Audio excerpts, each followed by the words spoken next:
بسم اللہ الرحمن الرحیم۔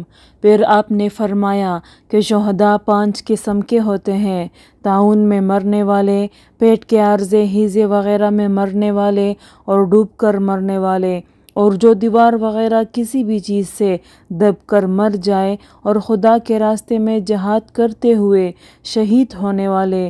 اور آپ نے فرمایا کہ اگر لوگوں کو معلوم ہو جائے کہ اذان دینے اور پہلی صف میں شریک ہونے کا ثواب کتنا ہے، اور پھر اس کے سوا کوئی چارہ کار نہ ہو کہ قرعہ ڈالا جائے، تو لوگ ان کے لیے قرعہ ہی ڈالا کریں۔ اور اگر لوگوں کو یہ معلوم ہو جائے کہ ظہر کی نماز کے لیے سویرے جانے میں کیا ثواب ہے، تو اس کے لیے ایک دوسرے پر سبقت لے جانے کی کوشش کرے۔